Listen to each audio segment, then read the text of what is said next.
Hello students, welcome to my channel literature Gyan. हमने शुरू किया हुआ था प्रयोगवाद की प्रवृत्तियाँ। आज हम इसका आखिरी चरण कंप्लीट करेंगे। दशम पाठ है व्यंग्यात्मकता। प्रयोगवादी कवियों ने सामाजिक और राजनैतिक जीवन पर व्यंग भी किया है। वह जीवन की करूपता को अधिक पैनी दृष्टि से देखता है। क्लर्क के जीवन चित्र खींचते हुए कवि कहता है, सांझ सवेरे चाय पीता है, डालडा खा खुशी से जीता है। आज्ञा की कविता सांप में भी शहरी सभ्यता पर करारा व्यंग किया है। सांप, तुम सभ्य तो नहीं हुए, नगर में बसना भी तुम्हें नहीं आया। एक बात पूछूं, उत्तर दोगे? तब कैसे सीखा डसना, विष कहाँ से पाया। अद्भुत काव्य। प्रयोगवादी कवि बुद्धि पक्ष को महत्व देता है।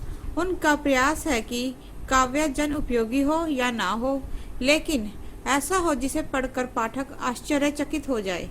चाहे वह उसे समझ में आए या ना आए, पर इतना जरूर कहे कि कवि ने कोई नई बात कही है।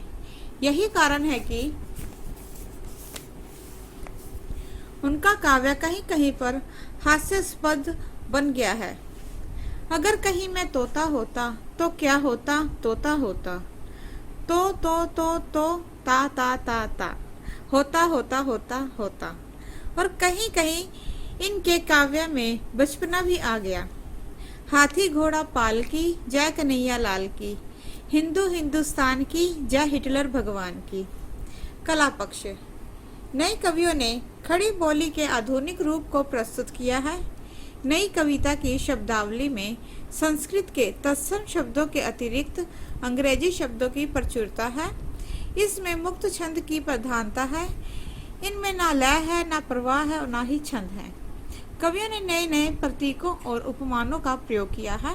एक उपमान देखिए। देख लो नजर उठा, कितना बड़ा मैं हूँ। आगरे का ताज, यह व्यक्तित्व मेरा है। चीन की दीवार, यह अस्तित्व मेरा है। उपरोक्त भाव पक्ष और कला पक्ष दोनों की विशेषताओं का अध्ययन